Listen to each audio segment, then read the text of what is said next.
C'est une première pour l'Institut du monde arabe qui fait pour la première fois un débat d'idées itinérant et on est très honorés qu'il le fasse avec nous.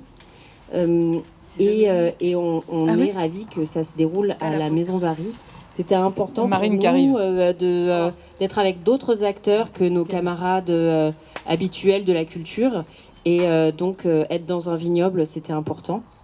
On est également avec d'autres partenaires, la librairie La Colline aux Livres, et on a d'autres partenaires avec la Gare Mondiale, parce que c'est la Brigade d'Ali qui prépare l'assiette que vous allez pouvoir déguster ce soir. Et puis il y a Le Monde dans mon village qui fait là un grand détour géographique, puisqu'on est plutôt à Hautefort, voilà, donc on vient de loin. Et donc voilà pour faire le tour des partenaires. Pourquoi on fait ça ici, maintenant ? Pourquoi on a choisi ce thème ? Ça, c'est une autre question. On a choisi... en fait, ça fait longtemps qu'on voulait faire des débats d'idées. On est vraiment très heureux de pouvoir les lancer maintenant, et d'autant plus les lancer avec l'Institut du monde arabe. La thématique, on l'a choisie sciemment, parce qu'on ne peut que constater qu'il y a un repli identitaire sur l'ensemble du département. Je laisse la parole à Mathieu et Zoubida, qui pourront vous présenter l'Institut du monde arabe. Merci Rebecca. Merci de l'accueil aussi du Festival Horizon. On est vraiment très content d'être ici. Comme le disait Rebecca, c'est pas forcément une idée folle, mais en tout cas c'est une idée qu'on a envie d'expérimenter et de continuer à l'avenir par d'autres itinérances, plutôt dans des milieux effectivement ruraux où il y a peut-être moins d'offres de débat d'idées, en tout cas peut-être moins qu'à Paris où on a un public qui est fidèle. Mais nous, ce qu'on a envie, c'est vraiment d'une part par le développement de podcasts, de se faire écouter dans l'ensemble de la France, puisque tous nos podcasts, on en a pas mal, sont disponibles sur les grandes plateformes, Spotify, Apple Podcasts ou même sur le site de l'IMA. Et puis on a voulu compléter cette démarche par une itinérance donc qu'on va prolonger pendant l'année dans d'autres régions. Donc l'Institut du monde arabe, je ne sais pas si tout le monde connaît cet institut, donc, qui est connu à Paris parce qu'on a un beau bâtiment dans le 5e arrondissement, qui a une fréquentation importante, un public qui est fidèle, et qui a été créé en 1987 pour faire connaître les cultures arabes, les mondes arabes, dans toute leur diversité, les aspects géographiques, historiques, culturels, artistiques, intellectuels, mais pas seulement les faire connaître, aussi établir des passerelles entre la France et le monde arabe et la France. Donc on fait venir très régulièrement beaucoup d'intervenants du monde arabe pour mieux faire connaître la diversité des pratiques, des cultures, des pensées. On a fait par exemple en novembre dernier un sommet des pensées arabes. On a invité 40 intellectuels du monde arabe, de toutes les régions du monde arabe, sur cette thématique pendant 2 jours, à venir s'exprimer. Parce que la pensée, en fait, déjà, on caricature constamment le monde arabe, soit c'est dangereux, soit c'est un foyer de violence, soit c'est trop religieux. Mais en fait, on a une production intellectuelle qui est très riche, et on a voulu montrer la diversité de ces pensées à un public français. Voilà, donc on est intéressé par le monde arabe, mais le monde arabe aussi en France. Donc c'est pour ça qu'on s'est lancé dans cette itinérance, parce que les questions migratoires, les questions d'immigration, la perception des musulmans en France, la perception de l'islam, la perception des Français d'origine arabe posent vraiment problème actuellement. Et l'Institut, du coup, a un rôle même politique à jouer qui est important. Donc c'est pour ça qu'on a décidé cette itinérance. Et on est vraiment très enthousiaste d'aller à la rencontre du public et d'échanger avec vous.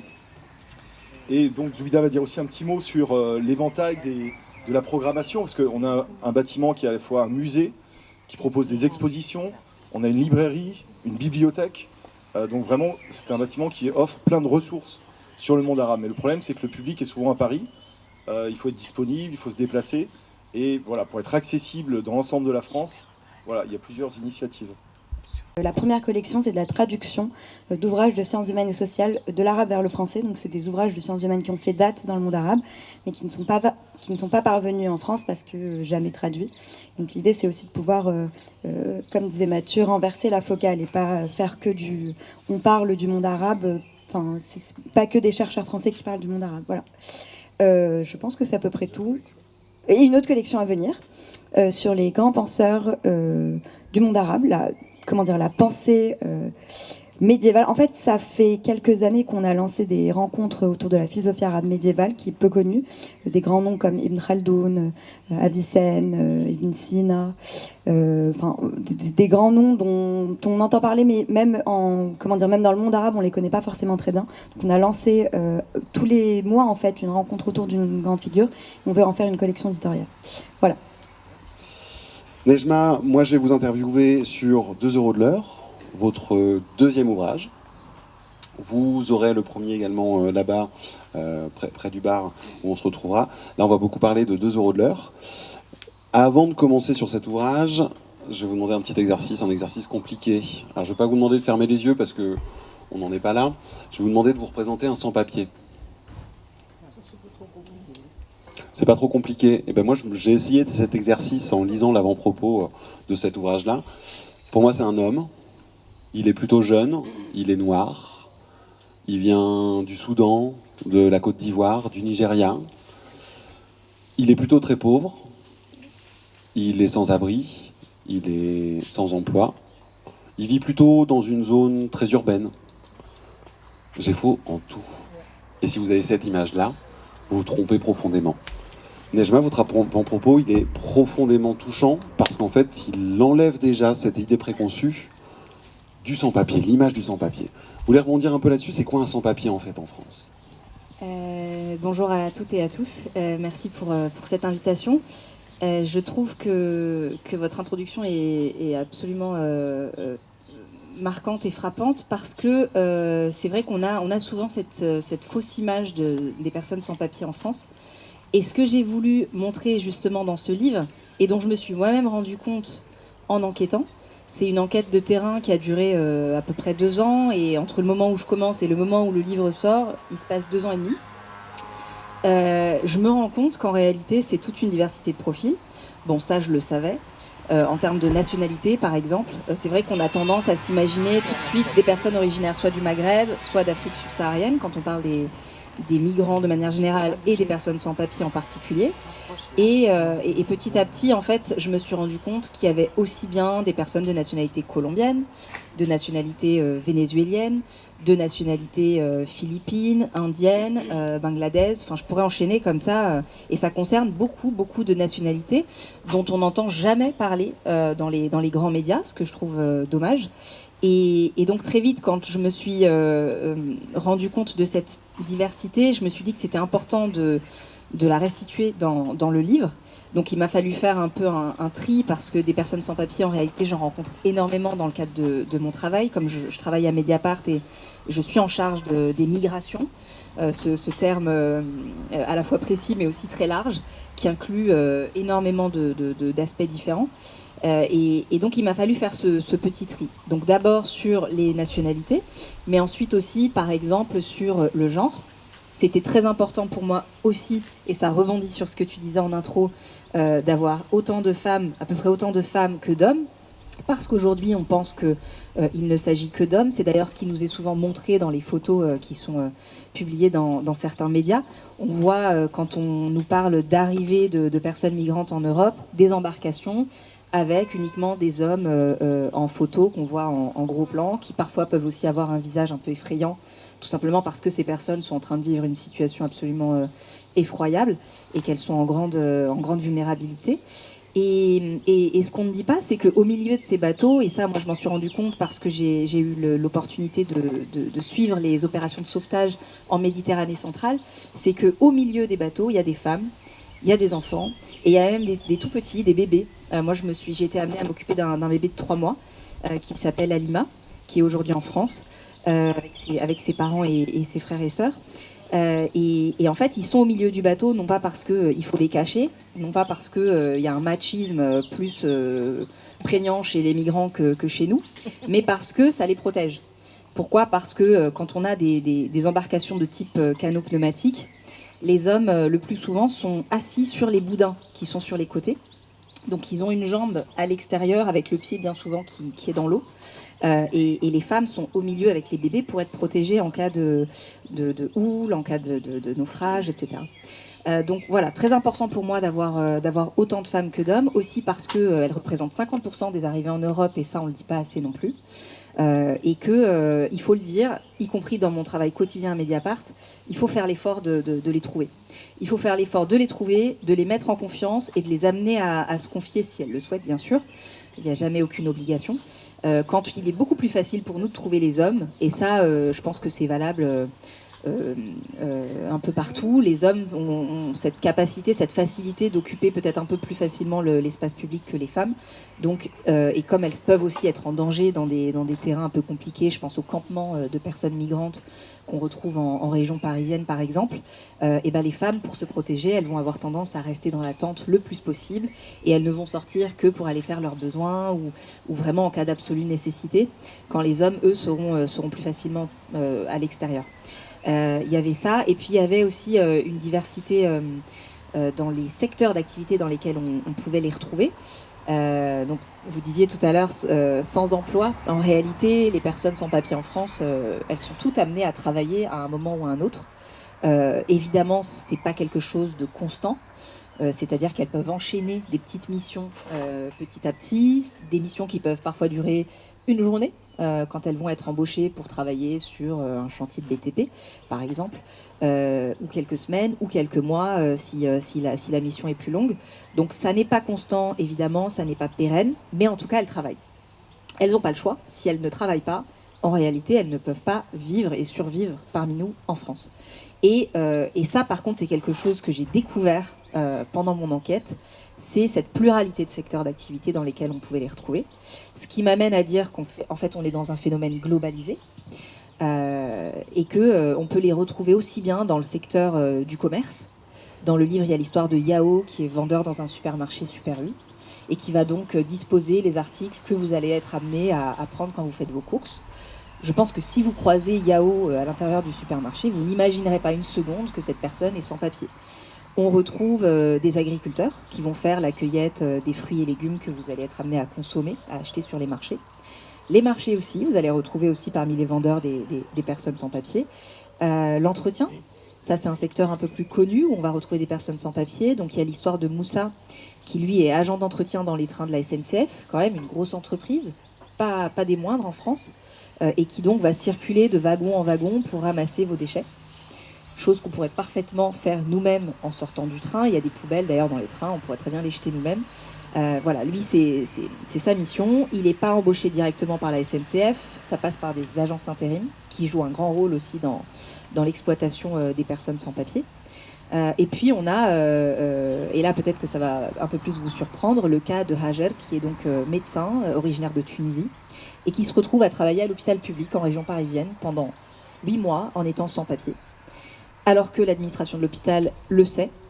Elle fait tout pour essayer d'alerter l'administration parce qu'elle se retrouve dans une situation absolument kafkaïenne. Elle se retrouve même face à une patiente qui lui raconte ses déboires en tant que sans-papier en France, mais elle n'ose pas lui dire qu'elle-même est sans-papier en tant que médecin. Et elle raconte très bien que sa position en tant que médecin, donc avec un métier relativement respecté, respectable, en réalité ne compte absolument pas. Et elle pensait vraiment être privilégiée en tant que médecin.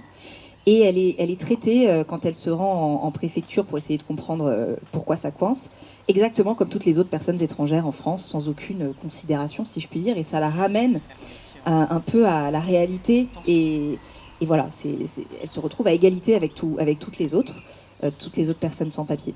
Je pourrais continuer encore comme ça pendant longtemps. Ce qu'on peut dire aussi, c'est que y a ces employeurs, donc des entreprises, qui vont utiliser cette main-d'œuvre qui, il faut le dire, est quand même corvéable à merci, toujours disponible, parce que pour elles, travailler, c'est survivre. Mais il y a aussi des particuliers, donc des personnes comme vous et moi, qui allons peut-être embaucher une personne sans papier pour s'occuper de nos enfants, donc pour faire la nounou. Et puis, si possible, ce sera le cas de la vénézuélienne, Sarah, apprendre aussi l'espagnol aux enfants. Donc, nounou, mais aussi prof d'espagnol. C'est 2 en 1, mais évidemment payé pour un seul métier. Et on a aussi le cas de plusieurs personnes qui font le pied de grue, sans mauvais jeu de mots, devant les magasins de bricolage, et puis qui proposent leurs services à des particuliers qui vont acheter du matériel, par exemple quand ils rénovent une maison. Donc beaucoup de matériel et des choses un peu lourdes à porter. Et ces personnes sans papier vont proposer leurs services pour aider à porter ces choses un peu lourdes et seront payées 2 € de l'heure.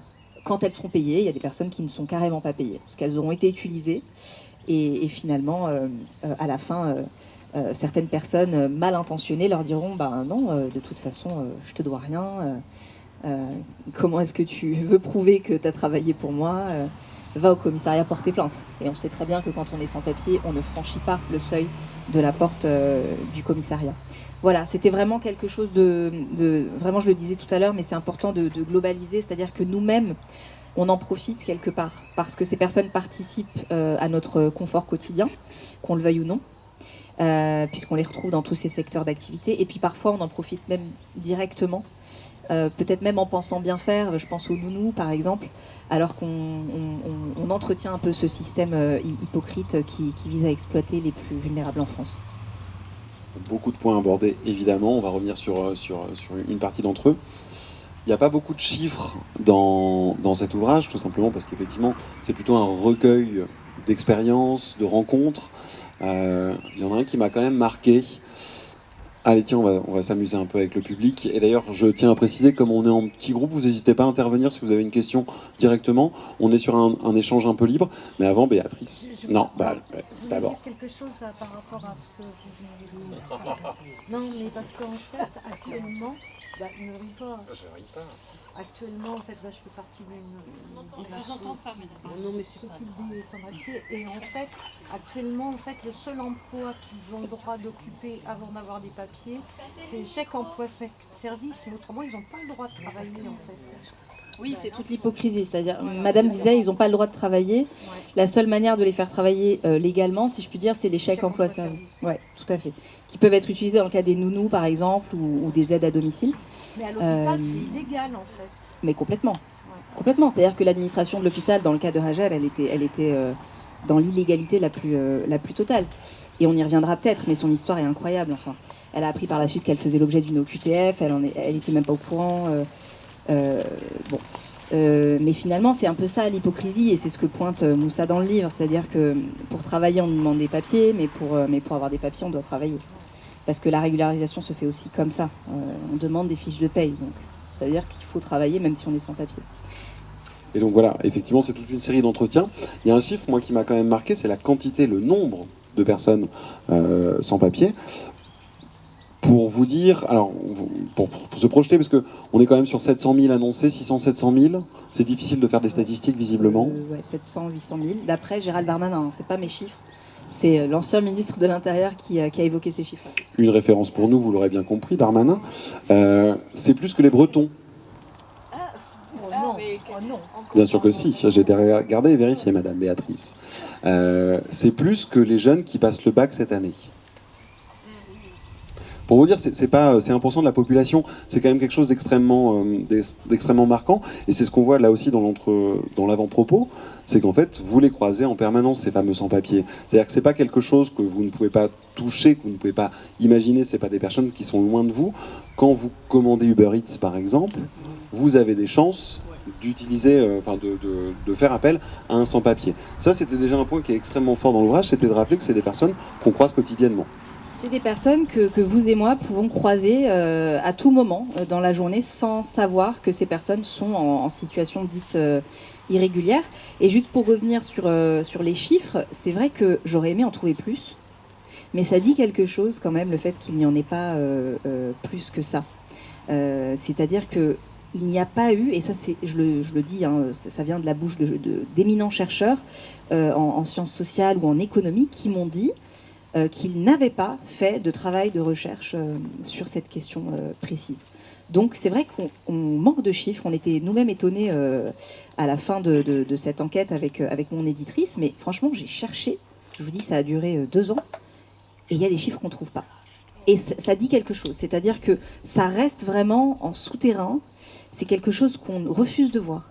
Et il y a des chercheurs qui m'ont dit, mais à culpa, c'est vrai, on aurait dû travailler sur ça depuis des années, parce que la présence des sans-papiers, elle date pas d'hier en France. Elle date pas d'hier. Et les mobilisations aussi des personnes sans papier ne datent pas d'hier.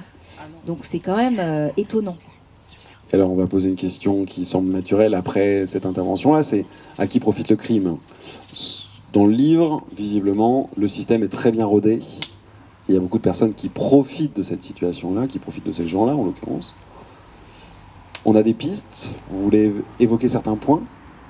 On a définitivement, par exemple, le système du patronat, qui semble être le premier à profiter de ce système. Ouais, les premiers qui en profitent, clairement, je dirais que c'est les patrons, quand même. Et pour le coup, tout type de patron. Je citais tout à l'heure la SNCF, mais il y a aussi McDo, qui est cité dans le livre, puisque Yao a travaillé chez McDo. Il y a vraiment plein de grosses boîtes qui en profitent, hein, les entreprises de BTP. Je pense à Vinci, Bouygues Immobilier. C'est vraiment des noms qui reviennent assez souvent quand on fait des entretiens avec des personnes sans papier en France. Vinci, je le précise, hein, le patron avait quand même fait une tribune plutôt courageuse avec Marilyn Poulain, qui représentait à l'époque la branche sans-papiers de la CGT, qui avait fait un énorme travail sur la question des sans-papiers, et qui disait « régularisons toutes ces personnes ». Et même comme ça, on n'obtient pas de résultats. Entreprises quand même, au CAC 40, enfin voilà, on peut se poser des questions. Mais en tout cas, c'est les entreprises qui en profitent, grosses entreprises comme les toutes petites PME, comme le supermarché du coin, vraiment, et comme les particuliers, je le disais tout à l'heure, ça reste une main-d'œuvre quand même très, très confortable, dont on peut profiter très facilement, dont on peut se débarrasser aussi très facilement. C'est aussi ça, le sujet. C'est-à-dire que si demain, une personne qui travaille dans n'importe quel secteur se pointe à l'entreprise, je racontais d'ailleurs une histoire comme ça, mais c'était pas dans le livre, je l'évoque quand même dans le livre, mais c'était dans Mediapart, c'était l'histoire de Mobio qui travaillait dans un petit magasin Franprix à Paris, et qui, après avoir travaillé des mois en étant sans papier, se rend sur son lieu de travail, et en fait, on lui dit non, tu travailles plus là. Et il refuse de partir. Que fait le responsable? Il appelle la police. Et c'est la police qui vient pour le déloger de l'entreprise dans laquelle il travaillait depuis des mois. Et finalement, une des policières qui était présente dans la patrouille, quand Mobio lui a expliqué à l'extérieur du magasin ce qui était en train de se passer, a été la première à lui dire de saisir la justice et de se défendre, en fait, de ne pas se laisser faire. Et que les choses n'avaient pas été présentées comme ça, évidemment, à la police quand elle avait été appelée. Donc voilà, c'est vraiment tous les patrons qui en profitent. Oui. Excusez-moi, juste une question, mais comment les patrons ne sont pas répréhensibles d'employer ce genre de personnes? Donc, la question, c'est comment les patrons ne sont pas sanctionnés. Oui, c'est ça. Parce qu'en fait, Moi, j'ai un petit avis parce que je travaille. Oui, mais non, quand même, normalement, ils sont salariés, ils ont des bulletins de salaire et tout. En fait, par rapport à l'inspection du travail, ils sont en régularité. Ils ne sont pas en régularité par rapport. C'est pour ça que je pense que moi, l'État, il gagne. Parce qu'en fait, l'employeur paie les charges. Ça dépend des cas de figure. Alors, Nejma va vous répondre. Il y a des, par exemple, travailler sous alias. Enfin, il y a des systèmes qui se mettent en place. Effectivement, c'est illégal, mais il existe des solutions tant pour les sans-papiers qui ont besoin de travailler et de ces fameux 2 € de l'heure, comme pour l'employeur qui a besoin de cette. Nejma, je pense, dans tous ces échanges, va avoir des belles pistes de réponse. Mais si normalement ils sont contrôlés, s'ils sont vraiment contrôlés, normalement ils n'ont pas le droit d'utiliser cette main-d'œuvre. Bien sûr. Non, mais l'État laisse faire. Je suis d'accord, ils laissent faire, mais normalement ils doivent être pénalisés s'ils emploient. Donc ils sont hors la loi. Complètement. Autant que les gens qui travaillent, qui n'ont pas, qui sont sans papier. Complètement. Alors non, les personnes en situation régulière, on ne peut pas leur enlever le droit de travailler. Ça, c'est la petite nuance. Ça fait partie des droits les plus fondamentaux. Exactement. Donc non. Par contre, l'employeur, lui, est en situation d'irrégularité, hors la loi, comme vous dites. Ça, c'est clair. Donc d'une part, l'État laisse faire, parce que ça arrange beaucoup d'entreprises aujourd'hui, sinon il n'y a pas de main-d'œuvre. Et par ailleurs, le deuxième point... pardon, j'ai perdu. Les méthodes d'évitement, justement, enfin les sous-alias ou les méthodes. Non, je voulais revenir sur l'inspection que vous citiez, qui perd en fait chaque année, d'année en année, de plus en plus d'inspecteurs. Donc en réalité, il y a de moins en moins d'inspections. Ceux qui font les inspections aujourd'hui, dans certaines villes, et ça dépend vraiment des consignes qui sont données en préfecture quand il s'agit de la PAF, donc la police aux frontières, bah c'est la PAF. qui va faire qui va se pointer en fait dans les entreprises. Je pense aux boulangeries par exemple. Il y a eu des effets de mode. Il y a eu les boulangeries. Là en ce moment, depuis quelques mois, c'est les coiffeurs, notamment à Paris, où apparemment il y a pas mal de personnes en situation d'irrégularité qui sont employées. Et donc la PAF va faire des virées dans ces lieux de travail pour embarquer des salariés, mais l'employeur ne sera pas forcément inquiété. Éventuellement une amende. En Dordogne, du moment que le salarié a un contrat de travail, on n'embête pas l'employeur, parce qu'il est en règle. On n'oblige pas l'employeur à aller vérifier la régularité du titre de séjour. Et en réalité, il pourrait être sanctionné malgré tout. Et après, donc, ça me permet de répondre à ce que vous disiez tout à l'heure. Il y a différentes façons de travailler quand on est sans papier. Il y a effectivement les personnes qui vont être embauchées et déclarées, donc en contrat CDD, CDI. Et là, c'est un peu la meilleure voie pour les personnes sans papier qui espèrent ensuite être régularisées. Pourquoi ? Parce qu'elles obtiennent des fiches de paye. Donc elles les accumulent mois après mois et ça, c'est ça qui va les aider ensuite dans leur processus de régularisation, puisque c'est ce qui leur est demandé, paradoxalement. Mais en même temps, elles n'ont pas le droit. Et en même temps, elles n'ont pas le droit. C'est pour ça que je dis c'est paradoxal. Et puis depuis 2025, ça s'est vraiment durci, quoi. C'est pas. Depuis la dernière loi immigration, la loi Darmanin, ouais. Alors on verra comment ça sera appliqué, parce que c'est encore tout récent. Il faudra voir comment c'est appliqué. Et ensuite, il y a, vous le disiez tout à l'heure, ce qu'on appelle le travail sous alias. Donc là, c'est le fait d'emprunter, d'utiliser le titre de séjour d'une autre personne qui, elle, est en situation régulière. Il faut quand même qu'il y ait un semblant de ressemblance physique. Mais entre deux personnes originaires de Côte d'Ivoire, par exemple, deux femmes, ça va très bien fonctionner. Et évidemment, le prêt ne se fait pas sans contrepartie financière. C'est-à-dire que l'alias va ponctionner du salaire de la personne qui a réellement travaillé, va prendre une part, ça dépend bien sûr des personnes, mais en moyenne 300, 400 euros sur le salaire. Tout dépend du montant du salaire. C'est un business, bien sûr. C'est terrible parce qu'en fait, c'est des personnes qui elles-mêmes ont pu vivre ces situations d'irrégularité, de précarité, de vulnérabilité, qui vont être amenées à exploiter ces nouvelles personnes qui sont elles aussi dans cette situation. C'est vraiment terrible. Et ce qui est difficile dans ce cas-là pour le travail sous alias, c'est que la personne qui travaille ne cotise pas pour elle-même, elle cotise pour l'alias. Et je le disais hier, parce qu'on a eu une présentation aussi hier à Exideuil. En fait, l'alias, bien souvent, prête son titre à différentes personnes, ne prête pas à une seule personne, et donc se retrouve avec des impôts faramineux à payer, et va demander aux autres de contribuer pour les impôts, ce qui est encore plus terrible. Voilà. Et ensuite, ce qu'il faut dire, c'est que pour la régularisation, c'est très compliqué quand il y a eu du travail sous alias, parce que il faut que l'alias reconnaisse avoir prêté son titre auprès de la préfecture. Il faut une attestation de concordance. Ouais, c'est vraiment... Et c'est extrêmement compliqué dans les faits. Et en plus, beaucoup de préfectures, au départ, ces dernières années... on va dire avant 2020, ne connaissaient pas tellement le phénomène. Et ensuite, elles ont été sensibilisées, notamment grâce à la CGT.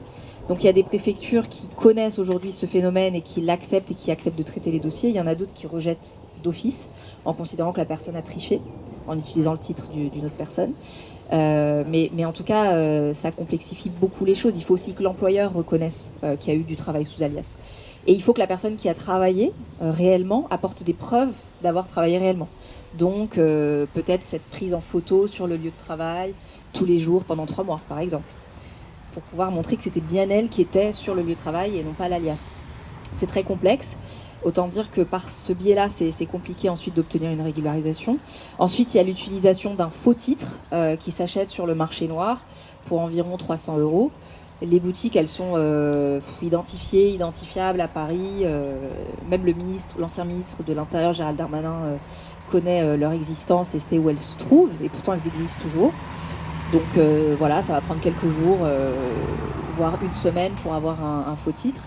Là aussi, c'est un peu difficile pour la régularisation. Ça ne pardonne pas en général. Les préfectures n'aiment pas ça, parce qu'elles considèrent que là, il y a eu vraiment tricherie. Et puis après, il y a la façon plus classique et plus connue qui est le travail au noir. Donc je le disais tout à l'heure, typiquement travailler une journée sur un chantier pour être payé au lance-pierre 40 € la journée alors qu'on aura commencé à 7h du matin et on aura fini peut-être à 18-19h, sans être assuré en cas d'accident.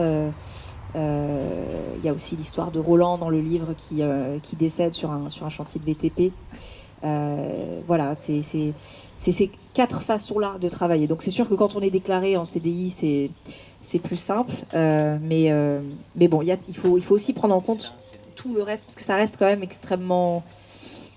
On n'a pas de chiffres, là aussi.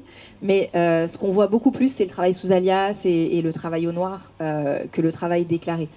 Là, Yao, c'est dans une toute petite commune. Justement, j'ai voulu aussi sortir de Paris et des grandes villes. C'est dans une toute petite commune dans les alentours d'Avignon. Le magasin Super U a assumé de l'embaucher sur la base de son passeport, de son pays d'origine, alors qu'il était sans papier, parce que manque de main-d'œuvre cruel. Mais bon, ils se sont quand même mis en danger. Hein. Ils auraient pu être sanctionnés, ils peuvent encore l'être. Aux dernières nouvelles, il était en train de lancer ses démarches parce qu'il avait accumulé un certain nombre de fiches de paye, heureusement. Tant mieux pour lui. Mais voilà. Puis il y a aussi l'histoire d'Eldos dans le livre, qui lui est indien, donc cuisinier dans un restaurant, et qui lui aussi était déclaré, justement. Donc il avait la chance d'avoir les fiches de paie. Il était quand même un peu aussi exploité par son employeur, mais quand il a eu des ennuis, l'employeur l'a quand même soutenu, donc tant mieux. Et lui, pour la petite histoire, il avait l'habitude d'aller prier, il est chrétien, et il avait l'habitude d'aller prier dans une petite église qui se trouve à je sais pas, peut-être 100-200 mètres de son lieu de travail, tous les jours, avant de commencer son service du soir. Et en fait, il a été dénoncé par un passant qui l'a trouvé louche, un beau jour, donc, et qui a appelé la police. On est dans la délation la plus totale. Et donc la police est venue et l'a contrôlé et a procédé à son interpellation alors qu'il était dans l'édifice religieux, ce qui est totalement illégal. Donc ça avait quand même créé un petit tollé. L'association La CIMAD avait beaucoup médiatisé. S'était mobilisé, et nous on avait médiatisé derrière, et je pense que ça avait clairement débloqué la situation. Et finalement il a été régularisé depuis la sortie du livre, donc lui et sa compagne, donc c'est une très bonne nouvelle. Alors il y a un point qu'on a abordé là, et je pense que c'est intéressant ici justement d'en parler un petit peu plus longuement, c'est la question de la ruralité. C'est-à-dire que typiquement en préambule on a pu dire attention, on a l'impression que c'est quelque chose d'urbain. Sachez, pour la petite anecdote, moi il y a 2 ans on m'a demandé de témoigner pour une maman dont le fils venait lire à la librairie pour justifier que l'enfant, je le voyais régulièrement, que la maman accompagnait en termes d'éducation et qui avait un métier qui aidait les autres. J'évoquerai pas beaucoup plus le sujet pour pas par souci d'eux, mais donc qui était sans papier, qui s'occupait pourtant de nos aînés. C'est pas quelque chose qu'on trouve que dans les grandes villes. C'est quelque chose qu'on va trouver énormément dans la ruralité aussi. Et c'est d'ailleurs tout l'intérêt de faire ce genre de rencontre ici, c'est que ça peut être dans des petits villages, dans des toutes petites villes, dans des petites zones. Et pour tout type d'emploi. Complètement. Tu veux de l'eau ? J'ai ma bière, je suis désolé.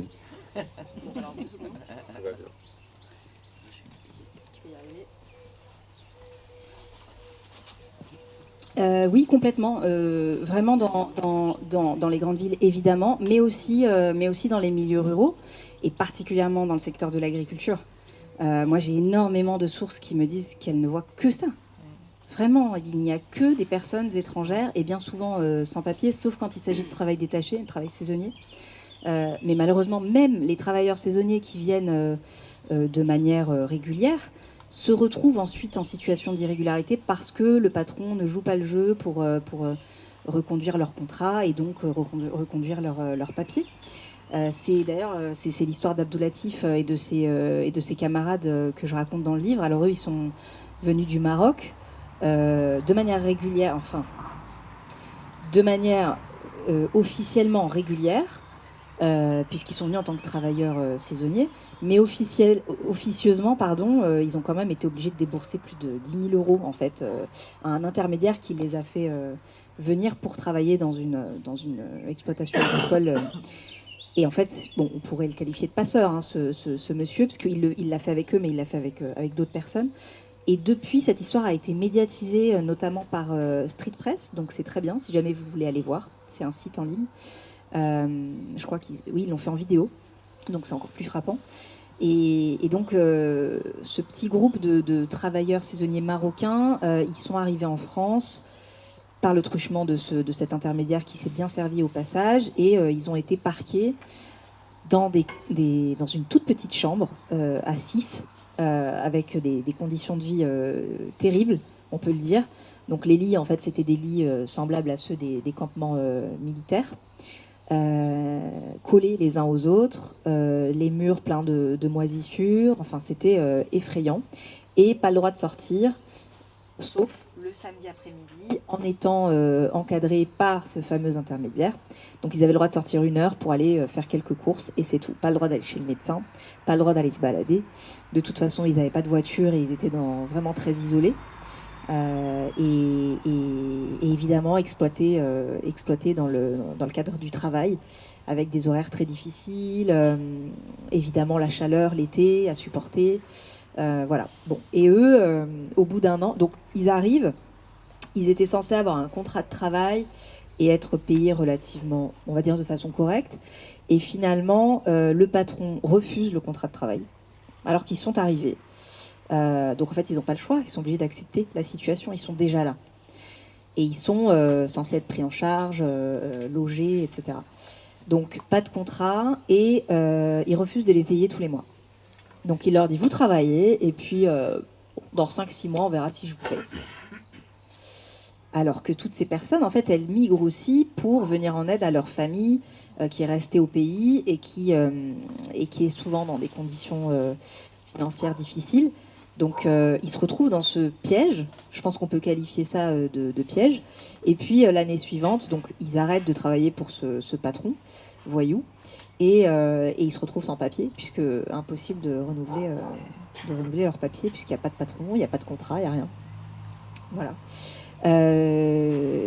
Voilà, et c'est un peu la réalité de toutes les personnes. Alors il y en a qui sont bien traitées aussi, relativement bien traitées aussi, hein, en milieu rural, mais en tout cas oui, on les retrouve beaucoup dans ces secteurs-là. Bon, dans le commerce, je le disais tout à l'heure, dans les services à la personne, toutes les aides à domicile qu'on peut voir, les auxiliaires de vie, y compris dans les EHPAD, hein. Il y a un certain nombre de personnes sans papier aussi qui évoluent dans les EHPAD et qui prennent soin de nos aînés. Donc, et ça, c'est vraiment valable dans les grandes villes comme dans les petites communes. Donc c'est important aussi de le souligner. C'est important de sortir de Paris. Mais alors je vais faire preuve de naïveté, une fois n'est pas coutume. Pourquoi on autorise ça? C'est-à-dire que typiquement, visiblement, le système hospitalier, par exemple, fait appel aux sans-papiers. L'État perd une somme considérable en termes de charges patronales. Et justement, tiens, typiquement, dans le BTP... Alors à l'hôpital, effectivement, il est salarié. En l'occurrence, pour les patrons du BTP, c'est une somme considérable qui n'est pas apportée au portefeuille de l'État, qui croit au service public, peut se dire qu'il y a un manque à gagner considérable. C'est d'ailleurs ce que vous évoquez. Pourquoi n'y a-t-il pas d'action spécifique? Je pense qu'il y a 2 choses. Il y a, je dirais, la pression politique du moment actuel. Et la fameuse crainte de l'appel d'air, et je mets ça vraiment entre guillemets, parce que c'est une théorie venant de l'extrême droite, qui est à la fois raciste et infondée. On cesse de le répéter à Mediapart, et pas qu'à Mediapart, heureusement. Donc l'appel d'air, cette fameuse théorie qui laisse entendre que si on accueille bien ou trop bien, d'autres personnes seraient tentées de venir en France. Et alors évidemment, en arrière-plan, on a aussi le fait qu'ils viennent pour profiter du système, de notre système social, des aides. Ce qui est dit, enfin, c'est le contraire dans le livre en l'occurrence, puisque c'est eux qui apportent une plus-value considérable. Exactement, exactement. Mais ça, on l'entendra pas dans les grands médias, malheureusement. La théorie de l'appel d'air, elle fonctionne aussi sur le sauvetage en Méditerranée, par exemple. C'est-à-dire que les autorités européennes considèrent aujourd'hui que si il y a des opérations de sauvetage portées par les États européens en Méditerranée, ça donnera l'idée et l'envie à d'autres personnes de faire la traversée de la Méditerranée, ce qui est complètement fou, parce qu'en réalité, les personnes, elles traversent la Méditerranée parce qu'elles n'ont pas le choix, que généralement, elles fuient au mieux la misère, au pire la mort et la torture en Libye, ou en Tunisie, puisque ça s'est considérablement dégradé aussi en Tunisie pour ces personnes. Donc voilà, c'est ça qu'on a en toile de fond constamment depuis plusieurs années maintenant. Au départ, on l'entendait que dans la bouche des représentants du Rassemblement national. Ensuite, évidemment, dans la bouche d'Éric Zemmour avec Reconquête. Et petit à petit, ça a commencé à infuser dans les préfectures, au ministère de l'Intérieur. Et on l'a vu dans le cadre de l'examen de la dernière loi immigration, portée par Gérald Darmanin. Ça a plané au-dessus des débats, vraiment tout du long. Et alors vraiment là, j'ai ressenti ça m'a marqué, ça m'a frappé parce que c'était la première fois que je voyais ça, que je constatais que cette théorie avait pris autant d'ampleur au point d'être reprise par des personnes de la majorité présidentielle et non pas seulement de la droite ou de l'extrême droite. Donc il y a ça. Et donc derrière la crainte de cet appel d'air, la crainte que si on régularise aussi, j'allais dire trop de personnes, mais même pas en fait. Si on régularise ne serait-ce que 2000 ou 3000 personnes, on n'est même pas dans des chiffres très importants, on aura d'autres personnes qui viendront en France pour pouvoir être régularisées ensuite. Voilà, on en est là en fait. Et donc il n'y a pas eu de vague de régularisation depuis très longtemps. Et ce que ne cessent de marteler les politiques aujourd'hui, c'est ça. Pas de vague de régularisation. Hors de question. Et ce qu'on entend beaucoup en off, c'est non, l'appel d'air, si on régularise, les autres viendront. C'est intéressant de constater qu'en Espagne, il y a aujourd'hui une voie totalement inverse et que la question de la régularisation des personnes sans papier se pose et qu'il y a un texte de loi là, qui arrive au Parlement en ce sens. C'est un peu le seul pays, je pense, en Europe où on est actuellement dans cette direction-là. Voilà, il y a ça. Et puis, la deuxième raison, peut-être, ce serait il y a évidemment un manque à gagner économique à ne pas régulariser toutes ces personnes. D'autant que si on les régularisait, elles pourraient travailler, elles pourraient évoluer dans leur travail en qualification. Elles pourraient consommer. Elles consomment déjà, mais elles vivent quand même dans la peur d'être contrôlées, d'être arrêtées, d'être expulsées. Donc elles pourraient développer une vie sociale bien plus importante, consommer davantage et elles-mêmes accéder à des postes à responsabilité peut-être et former d'autres personnes par la suite. Donc évidemment, il y a un manque à gagner, pas immédiat, pas à court terme, parce qu'à court terme, ces personnes, elles auraient aussi des droits. Donc peut-être aussi des droits, je ne sais pas, un logement social, à certaines aides si elles ont des enfants ou autres. Mais à moyen et à long terme, en fait, on y gagnerait à les régulariser. Donc ça, c'est absolument dommage. Mais l'État ne veut pas avoir ça, pour toutes les raisons que j'ai évoquées. Et monsieur avait une question. Comment on a entendu, je suis d'Amérique latine, on a entendu toute ma vie que France est un accueil des exilés. Et il a accepté tous les exilés, le cas d'Argentine. Ouais. Et qu'est-ce qui fait la différence d'un pays qui fait un accueil d'exilés, jusqu'à aujourd'hui qu'on a entendu, et les concepts d'immigration? Parce que les deux, finalement, il y a une immigration, soit en conditions politiques, soit en conditions économiques, ou soit en conditions sociales.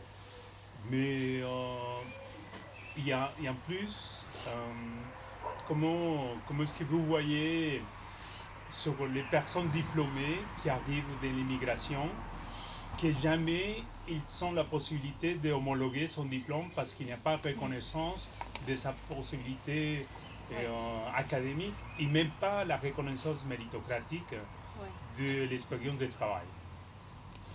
Oui, c'est tout à fait vrai. C'est le cas des médecins, par exemple, en France, pour lesquels le diplôme n'est pas reconnu et donc ils se retrouvent à devoir faire une équivalence, à repasser le concours et donc ils sont payés au rabais pendant toute cette période.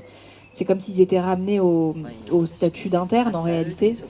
Et c'est eux aujourd'hui qui font tourner l'hôpital public en France aux grandes dames de tous ceux qui sont contre l'immigration. Et effectivement, c'est injuste parce que ça veut dire qu'il n'y a pas d'égalité entre les autres et nous, pays d'accueil. Ça veut dire qu'on considère qu'on est mieux que les autres, quelque part, et qu'on ne les laisse pas accéder à des responsabilités auxquelles normalement elles devraient pouvoir prétendre. Après, peut-être que si nous, en tant que médecins français, on va dans un autre pays à l'étranger, je crois que c'est le cas pour les États-Unis, mais je ne veux pas dire de bêtises, il y a quand même une formation à suivre, à vérifier. Mais c'est pas, on ne sera pas payé au rabais, comme c'est le cas aujourd'hui en France pour les médecins, qui en plus se retrouvent à faire les gardes les plus difficiles, à faire les gardes, ils se prennent les gardes du week-end par exemple, ils enchaînent plusieurs jours de garde sans repos, ils sont épuisés, quand on discute avec eux, ils sont clairement épuisés, et dans le même temps, ils doivent aussi gérer les difficultés d'accès à la préfecture pour pouvoir renouveler leur titre de séjour, donc ils sont obligés de poser une journée, ce qui n'est pas évident quand on travaille à l'hôpital, parce qu'il y a une équipe et des patients qui comptent sur vous. Donc voilà, moi j'avais écrit au moment du Covid-19 dans Mediapart les galères, je crois qu'on avait titré comme ça, des personnels soignants étrangers, donc médecins mais pas que, qui devaient, en plus de lutter contre la pandémie de Covid-19, batailler auprès des préfectures simplement pour voir leur titre de séjour renouvelé. C'est d'ailleurs quelque chose qu'on voit dans votre livre, c'est que visiblement, la préfecture, c'est une machine à rendre clandestin. En tout cas, elle ne facilite pas le système du tout, et l'intégration encore moins. Oui, totalement. Moi j'appelle ça, et je ne suis pas la seule, il y a pas mal d'associations qui appellent ça ainsi, la fabrique des sans-papiers. Je crois qu'on ne peut pas dire les choses autrement en fait. Quand on a des personnes qui sont venues de manière régulière, on ne parle même pas des personnes sans papier, des personnes qui sont venues de manière régulière, donc le plus souvent avec un visa, qui ensuite ont transformé le visa en titre de séjour pour avoir, parce qu'elles avaient un droit au séjour en France. Elles travaillent et avant l'expiration de leur titre, donc généralement il faut le faire 2 à 3 mois avant l'expiration du titre, elles lancent les démarches pour renouveler le titre. C'est ce qui est demandé par les autorités françaises aujourd'hui. Donc elles font les choses dans les temps et elles se retrouvent sans réponse de la préfecture pendant des mois, parfois des années. Et en fait le titre expire, elles n'ont même pas ce qu'on appelle le récépissé, donc c'est un document qui est donné en attendant que le titre soit prêt par la préfecture et qui permet d'être en situation de régularité sur le territoire français en attendant que le titre soit délivré. Elles n'ont même pas ce petit document. Elles tombent dans l'irrégularité. C'est-à-dire qu'elles deviennent sans papier, alors qu'elles étaient en situation régulière sur le territoire national français. On en est là aujourd'hui. Pareil, il n'y a pas de chiffre précis parce qu'il faudrait que toutes les ONG qui viennent en aide à ces personnes mutualisent leurs informations et pour l'instant je pense que ça représente un boulot colossal et qu'elles ont pas le temps de s'en occuper, mais en tout cas toutes les sources à qui j'ai parlé me parlent de plusieurs milliers de personnes concernées par an, un peu toutes les préfectures, pas seulement la région parisienne, hein, ça se passe aussi dans d'autres régions. Et ce qu'il faut préciser quand même, c'est que ça a des conséquences dramatiques sur les principaux concernés qui peuvent perdre leur emploi parce que l'employeur va leur dire bah, écoute, moi, si tu n'as pas ton titre de séjour, je ne peux pas te garder, sinon je suis dans l'illégalité. Donc elles vont se séparer de ce travailleur. Dans le meilleur des cas, elles vont lui dire bah, reviens me voir quand tu auras eu ton titre, peut-être que j'arriverai à te reprendre. Ce n'est pas toujours le cas. Elles peuvent perdre leur logement, puisqu'elles n'ont plus de salaire. Elles perdent tout, en fait. Et elles se retrouvent complètement isolées. Avant, on avait ces longues files inhumaines, indignes, devant les préfectures. Peut-être pas en région, mais en tout cas, à Paris, c'était le cas. Voilà, je sais que Montpellier aussi, parce que je suis originaire de Montpellier, c'était le cas aussi. Les gens étaient obligés donc d'aller au milieu de la nuit à la préfecture, de faire la queue. Même ils improvisaient, j'avais couvert ça à l'époque où j'étais encore journaliste pigiste, ils improvisaient un ordre d'arrivée. Ils prenaient une feuille et ils écrivaient voilà, numéro 1 et le nom de la personne, numéro 2, et ils faisaient ça tout au long de la nuit pour qu'il y ait un semblant d'ordre, on va dire. Et en attendant l'ouverture de la préfecture le matin, et dans l'espoir de pouvoir rentrer à la préfecture. Alors évidemment, s'ils étaient arrivés, qu'ils étaient le 100e sur la liste, ils avaient peu de chances de rentrer à la préfecture, juste pour pouvoir demander un rendez-vous ou déposer un dossier. Ça, c'était totalement indigne. Les autorités l'ont admis, l'ont dit publiquement. Et donc, qu'est-ce qu'ils ont lancé ? Ils ont lancé ce qu'on a appelé la dématérialisation des démarches, donc le tout en ligne, tout sur Internet. Et en fait, aujourd'hui, les files d'attente qu'on voyait auparavant physiquement sont virtuelles. Les gens sont bloqués derrière leur écran d'ordinateur, coincées, ne peuvent pas avancer dans le processus ou juste attendre un retour. Elles peuvent envoyer un message, elles auront peut-être par chance une réponse automatique, mais qui ne veut absolument rien dire. Et elles désespèrent derrière leur écran d'ordinateur, et elles ne peuvent même plus entrer en préfecture pour essayer de débloquer leur situation, parce qu'avec la dématérialisation, en fait, les gens n'ont plus le droit d'entrer en préfecture sans rendez-vous. Donc elles sont bloquées, littéralement. On ne peut pas prendre rendez-vous parce qu'ils n'offrent pas de plage pour prendre les rendez-vous. C'est ça. C'est Ouais. ça. C'est un Alors, cercle oui, vicieux. il y avait une question juste là. C'est traité par une boîte privée, en fait. Ah oui. Alors il y a une question juste là-bas, madame. Ah ouais. C'est intéressant. Combien de fois un titre de séjour peut être renouvelé? Et est-ce qu'on sait le délai moyen d'obtention d'un papier? Est-ce qu'on a une idée de combien ça prend en moyenne pour quelqu'un qui fait une demande? Alors pour ceux qui n'ont pas entendu, c'est combien de fois on peut renouveler son titre de séjour et combien de temps ça prend, c'est ça, pour avoir ses papiers? On peut le renouveler autant de fois que nécessaire, en fait, sauf quand on passe à une carte de 4 ans, par exemple, ou de 10 ans, où là, les gens ont enfin la paix et ils ont le sentiment de pouvoir enfin respirer, d'être tranquille. Parce qu'en plus, ça a un coût. Il faut dire que ça a un coût, c'est-à-dire qu'à chaque fois qu'on renouvelle le titre de séjour, on paye les timbres fiscaux. Et ça s'élève à plusieurs centaines d'euros. Donc si on doit le renouveler chaque année, ça a un coût. Donc quand on arrive à la carte de 10 ans, mais qu'on n'obtient pas avant plusieurs années en réalité, de régularité sur le territoire, on a le sentiment quand même de souffler un peu. Et puis ensuite, il y a des personnes qui font la demande de naturalisation pour obtenir la nationalité française, mais là aussi ça a été durci par Bruno Retailleau, n'est-ce pas, avec une circulaire toute récente. Et deuxième question, demande de précision, pour les sans-papiers ou pour... Combien de temps ça prend pour une personne sans papier? Ah ouais. Alors moi j'ai rencontré des gens qui sont restés sans papier 17 ans, pour vous dire. C'est énorme. S'ils ont un titre de séjour, ils peuvent pas être expulsés. Alors s'ils ont un titre, ça dépend. Alors là du coup on parle plus des sans-papiers, ou alors vous parlez des personnes qu'on a fabriquées, des personnes sans papier qui ont été fabriquées par l'État. Si, elles peuvent. Il y en a qui prennent des OQTF après expiration de leur titre, alors qu'elles ont lancé les démarches pour renouveler leur titre. Tout à fait, si, ça existe. Pour les personnes qui sont venues en situation dite irrégulière, donc qui ont toujours été sans papier, alors évidemment, risque d'OQTF, la majeure partie d'ailleurs d'entre elles ont au moins une OQTF dans leur séjour en France. Au moins une, parfois plusieurs. Obligation de quitter le territoire français. Donc c'est une mesure d'éloignement utilisée par les autorités françaises pour éloigner les personnes du territoire français, donc les renvoyer dans leur pays d'origine. Et en moyenne, je vous dis, il y a des personnes qui sont restées sans papier. Moi, j'en ai rencontré pas mal, 10, 12, 15 ans, 17 ans. La dernière que j'ai vue, c'était 17 ans. Donc elle a travaillé pendant tout ce temps dans le secteur de l'entretien. Elle s'est épuisée, elle n'a pas cotisé pour la retraite. Et puis ensuite, elle avait un certain âge, donc elle arrive à la retraite. Et en fait, elle se retrouve sans retraite. Parcours très, très compliqué. Donc là, en fait, elle survit via la solidarité des siens. Et heureusement, il y a de la solidarité dans les milieux sans-papiers, que ce soit les sans-papiers eux-mêmes ou leur soutien. Il y a des caisses, des petites caisses où chacun peut mettre des dons régulièrement. Donc ça, c'est plutôt bien. Et puis, elle continue en fait à faire des petites missions malgré son âge. Elle a, je crois, plus de 70 ans. Elle continue de travailler en fait pour essayer de survivre. Voilà, mais après on dit que, alors tout dépend, parce qu'avant la régularisation, elle se faisait via une circulaire qui s'appelle la circulaire Valls, qui datait de 2012. C'était vraiment la voie de régularisation des personnes sans papier en France, et il fallait répondre à un certain nombre de critères pour pouvoir y prétendre, notamment les fiches de paie, la durée de présence en France.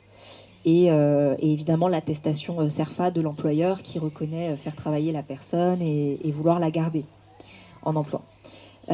Sauf qu'aujourd'hui, cette circulaire Valls, on peut dire qu'elle a disparu parce qu'elle a été remplacée par la circulaire Retailleau. Là aussi, donc, il a sorti une autre circulaire avant celle sur la naturalisation. C'était en janvier dernier, qui durcit considérablement les critères de régularisation et qui donc va encore plus compliquer les choses. C'est assez dramatique. si ça vous intéresse, j'ai écrit un article là-dessus et je peux tout à fait vous l'offrir, vous offrir la lecture. Venez me voir à la fin du débat. Il me faut juste une adresse mail et je vous l'offre sans problème si vous n'êtes pas abonné. Mais vous verrez, c'est des collectifs en plus que je suis depuis des années. Abonnez-vous, oui. Normalement, c'est le monsieur à la moustache qui dit ça, Edoui Planel. Mais oui, c'est des collectifs que je suis depuis des années, qui avaient réussi à nouer des relations plutôt bonnes avec la préfecture de Paris notamment, et qui aujourd'hui voient tout s'écrouler. C'est dramatique ce qu'il est en train de faire, Bruno Retailleau. C'est vraiment dramatique. On a une question juste là, ça sera la dernière, puisqu'après on ira voir la projection. Ouais, les enfants, parce qu'on n'en a pas parlé, concernant leur scolarisation, parce que des fois on a pu voir dans les médias certaines arrestations ignobles dans les établissements. Eux, est-ce que vous en avez rencontré et comment ça se passe pour eux? Oui, c'est une très bonne question. J'en ai rencontré beaucoup. Pour le livre, quelques-uns, notamment Eldoz et son épouse qui ont plusieurs enfants. Et LJ, donc l'épouse de Eldoz, me disait qu'elle avait tendance à se balader avec son bébé dans les bras à Caen, parce que donc ils vivent à Caen, dans l'espoir que la police ne l'arrête pas parce qu'elle avait un bébé dans les bras à poil. C'était une forme de protection. Bon, déjà pour protéger son bébé, bien sûr, et puis elle se disait que c'était une barrière pour que la police ne la contrôle pas et ne l'interpelle pas. Mais vous avez raison de le souligner. Il fut un temps où les enfants étaient relativement protégés. Et aujourd'hui, on voit de plus en plus d'expulsions de familles entières, donc avec des enfants qui, comme vous le dites, sont scolarisés. Et on a même eu un cas d'une enfant qui a été, je crois qu'elle était ado. C'est pas moi qui ai suivi ce dossier, c'est une collègue à moi, qu'on est allé chercher carrément dans l'établissement scolaire. Je sais plus, vous pouvez retrouver ça facilement parce que ça date d'il y a quelques mois. Ouais. Donc là, on est en train de franchir toutes les limites, alors qu'avant, il y avait quand même, il y avait des digues quand même sur certains sujets ou sur certains profils. Et aujourd'hui, on se rend compte que toutes les digues sont en train de sauter. Je suis désolée, c'est pas du tout joyeux ce que je vous dis, mais c'est la réalité, c'est un constat. Et les enfants des personnes étrangères et sans papier en particulier, elles vivent souvent dans des conditions difficiles. Elles peuvent vivre à la rue, elles peuvent vivre dans les foyers. Et pour ceux qui vivent à la rue, là aussi, on voit qu'il y a de moins en moins de prise en charge par le 115, alors qu'avant, les mères avec des enfants en bas âge étaient prioritaires. Et aujourd'hui, de plus en plus, elles vont être rejetées par le 115. Donc, il y en a qui dorment dans les halls d'hôpital, par exemple. Ça arrive de plus en plus, parce que les hôpitaux ne veulent pas les laisser, surtout en plein hiver, dormir dehors avec des tout-petits.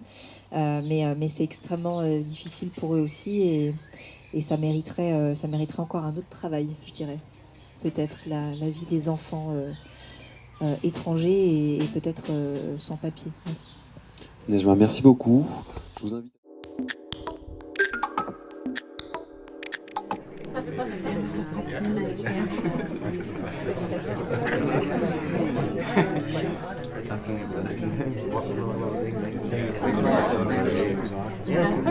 Exactly. I hear people talking a bit ruder too.